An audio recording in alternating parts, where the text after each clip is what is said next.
જય દ્વારકાધીશ મિત્રો, આપણે છીએ મેટોડા ગેટ નંબર 3માં ને આપણે જઈએ છીએ રાજકોટ કેકેવી. તો વિડીયો બની રહેજો, વિડીયો મળીએ છીએ આગળ. ગેટ નંબર 3માં છીએ મેટોડામાં, અહીંયાથી હાલતા થયા છીએ આપણે. મિત્રો આવી ગયું છે ગેટ નંબર 2. તો મિત્રો આવી ગયો છે ગેટ નંબર 1. તો ફાઇનલી આપણે મેટોડાની બહાર નીકળી ગયા છીએ, હાલતા થઈ ગયા છીએ રાજકોટ. આવી ગયું છે વડવાજડી ગામ. હા જો ગાયને ખવડાવે છે ભાઈ. આવી ગયું છે બાલાજીનું વેફરનું, આપણે વેફર લેવા આવી ગયા છે. વેફર લીધી છે. ઈંટનું ટ્રેક્ટર ભરાઈને હેલું જઈએ, રસ્તામાં ભેગું થઈ ગયું આપણને.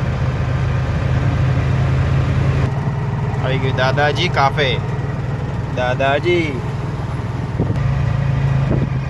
આજે એક ઉમ્મટવાળો બિલ્ડિંગ દેખાય એટલે સમજી જવાનું કે આવી ગયો અવધવાળો રોડ. અવધની સામેનો રોડ છે નિયારી ડેમ વાળો રોડ, એની સામે એક્ઝેક્ટ અવધ રોડ. એવો ક્રેન આવી ગઈ છે રોડની ઉપર. ત્યાર પછી આવી ગયું છે ઇસ્કોન મંદિર. ત્યાર પછી આવી ગઈ છે કટારિયા ચોકડી. મિત્રો આ આવી ગયો છે જડુસ હોટલ વાળો બ્રિજ. ફાઇનલી આપણે પહોંચી ગયા છીએ કેકેવી. મળીએ છીએ નેક્સ્ટ વિડીયોમાં. ત્યાં સુધી જય માતાજી, જય દ્વારકાધીશ.